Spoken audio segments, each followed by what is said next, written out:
Payg'ambarimiz sollallohu alayhi vasallamdan Imom Muslim keltirgan hadis, Rasululloh aytadilar, kim Kahf surasining oxirgi 10 oyatini o'qisa, Dajjal fitnasidan saqlanadi deganlar. Masih Dajjalning fitnasi haq, oxir zamonda sodir bo'lishligi haqida payg'ambarimiz sollallohu alayhi vasallam xabarlarni berganlar va mana shu fitnadan qutulishlikni ham payg'ambarimiz ishoralari qatorida shu hadisni aytganlar. Yana bir hadisda kim Kahf surasining avvalidan 10 oyatni yod olsa deb aytganlar. Muhimi qaysinisi bo'lganda ham mana shu Kahf surasini o'qishlik Masih Dajjalning fitnasidan omonda bo'lishlikka sabab bo'ladigan ishlardir.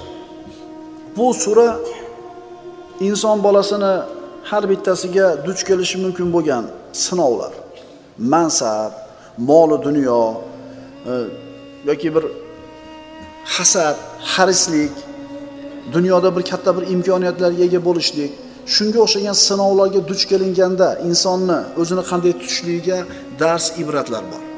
Alloh taolo mana shu surani o'qirkanmiz, oyatlarini o'qib, tadabbur qilib, amal qilishlikka hammamiz Alloh taolo muvaffaq qilgan bo'lsin.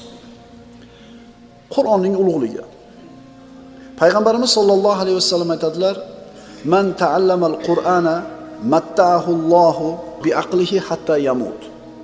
Anas roziyallohu anhudan kim Qur'onni ta'lim olsa, shu kishi to vafot etgunicha Alloh uni shu kishini o'zini aqli bilan ne'matlantiradi. Ya'ni Qur'on Alloh taoloning mo'jizasi. Inson Qur'onni ta'lim olar ekan esi ketib qolmaydi. Qaraganda ham, yoshi ulg'ayganda ham es hushi joyida bo'ladi. Chunki bilasizlar birodarlar, Alloh taoloning bergan ne'matlari son-sanoqsiz. Ana shu ne'matlardan bittasi, qadrlilardan bittasi, hammasi ham qadrli-ku aql. Agar insonning hamma yog'i joyida bo'lib, aqli bo'lmasa, komil bo'ladimi bu inson? Demak, Qur'onni o'rganishlik bilan insonning aqli komil bo'ladi. Alhamdulillahillazi anzala ala abdihil kitab va lam yaj'al lahu iwaja. Bu Qur'onda birodarlar biron bir egrilik yo'q. Biron bir adashishlik, xato, haddidan oshishlik, kamchilik, g'ofillik yo'q. Modomiki Alloh azza va jallaning kalomimi, Alloh komil zot, benuqson zot. Demak, Alloh taoloning kalomi ham shunday bo'ladi. Hammamiz bilgan, ko'pchiligimiz bilgan Mulk surasi. Astagfiru billah. Allazi xalaqa sab'a samawatin tibaqa. Ma tara fi xalqir rahmani min tafawut. Farji'il basara hal tara min futur. U Alloh azza va jalla 7 osmonni ustma-ust qilib yaratgan zotdirki, siz u Rahmonning, mehribon zotning yaratishida biron tafovutni, nuqsonni ko'rmassiz.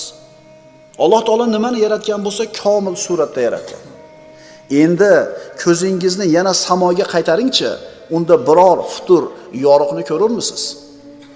Osmonga qaraganimizda bir o'ylab ko'rganmizmi, qayerga ulangan ekan shuni deb. Buni kim yaratgan? Har qanday aybdan pok bo'lgan, mukammal qudrat egasi bo'lgan Alloh azza va jalla yaratganmi? Demak, bu osmonda biror bir yorug' futur bo'lmaydi. So'ngra ko'zingizni yana qayta samoga qaytaring.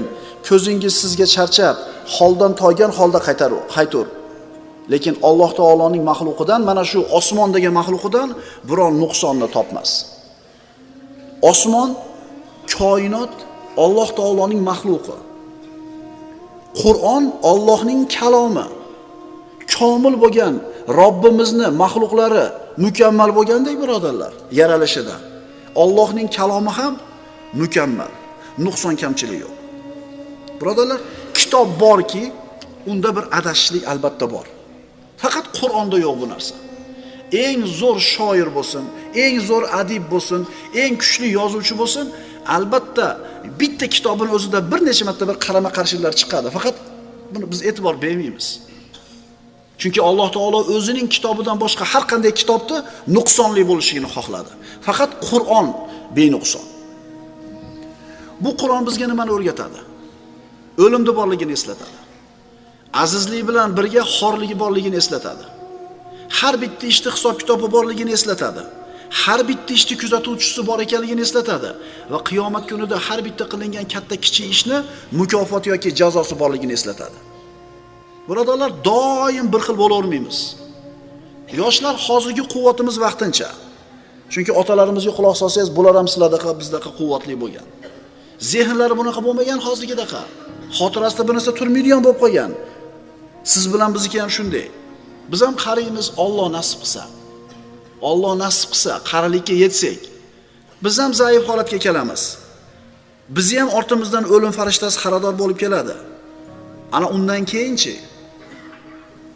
Ana undan keyin abadiy rohat bo'ladi yoki abadiy azob bo'ladi. Qur'on bizga nimani ta'lim beradi? Bugungi kuning bilan aldanma deydi. Bugungi kun bilan aldanma. Chunki bugungi kun hozir bor, ertaga yo'q bo'ladi. Ibrat ertangi kun bilan bo'ladi. Haqiqiy yutgan odam, birodarlar, yeb ichib yaxshi yashab ketgan odam yutdi emas.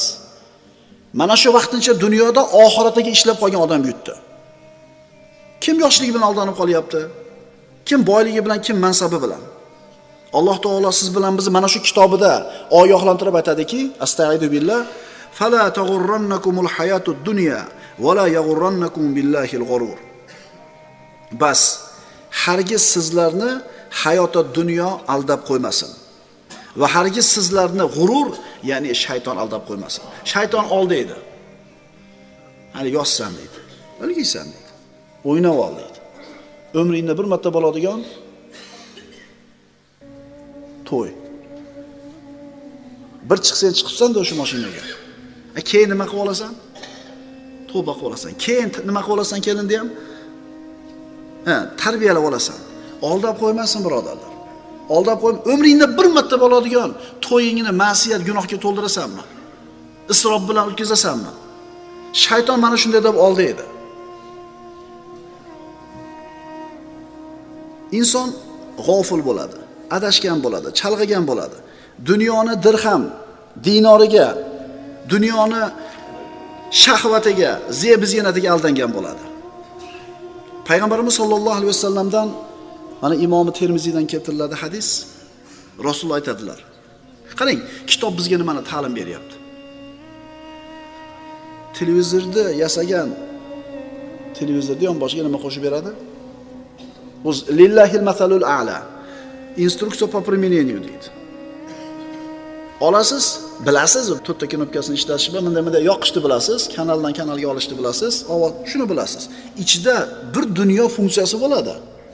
Agar kitobini tashab qo'ysangiz, bu televizorda ichidagi imkoniyatini 90% ni ishlata olmaysiz. To'g'rimi? Masalan, telefoninglar bor, oddiy qo'linglardagi. Kim aytadi men ichidagi imkoniyatini 90% ga ishlata olaman deb? Oz nimalar.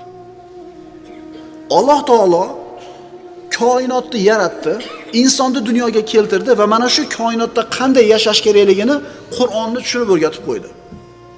Endi odamlar Qur'onni bir chekkaga qo'yib qo'yib, o'zi bilgandaqa yashayapti, o'shuning uchun o'zi bilgandaqa yashayapti.